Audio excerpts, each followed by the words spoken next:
Hey, YouTube family and friends, just checking in here with a little Titus 2:12 action.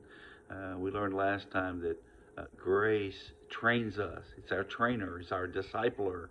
It's the way that God chooses to work with us to get us from where we were to where we need to be. But when training us, according to chapter 2, verse 12 in the English Standard Version, it says teaching us to renounce ungodliness, to renounce. Now, when I first read that word, sometimes I think it means I'm supposed to get up and make a proclamation and renounce something as though it's my responsibility to call out ungodliness. But that's not what the verse means.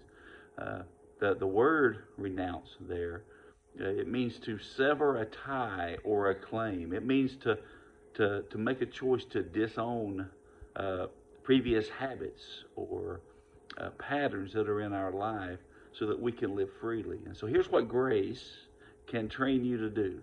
According to Titus 2, verse 12, it says, for training us to renounce ungodliness. And there's a long list, and each video is going to handle a different one of these Titus 2:12 topics. But this one is to renounce ungodliness.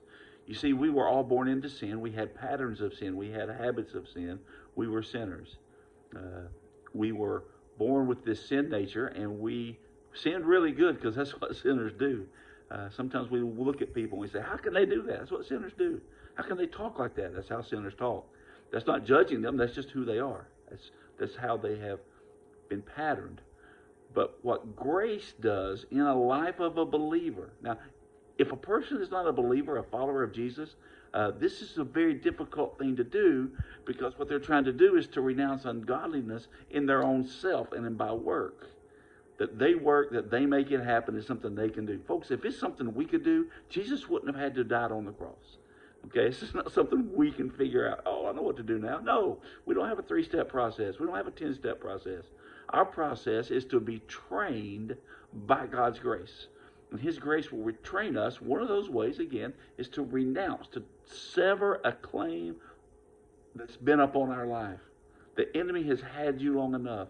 If you are struggling with sin, if you're struggling with bad habits, if you're struggling with your past and chains that have held you back, let me just tell you, let me encourage you today that those things can be severed in your life. You can renounce them. You can say, this is no longer who I am. And the way you do that is by allowing grace to train you. The more you learn about grace, the more you're going to understand that grace is here to help and encourage you, not just to get to heaven. I'm thankful for that, and one day when I breathe my last breath, I'm going to be really thankful for that. But today is to help us to renounce those things in our life that draw us away from the Lord. God bless you. Have a great day. We'll see you next time.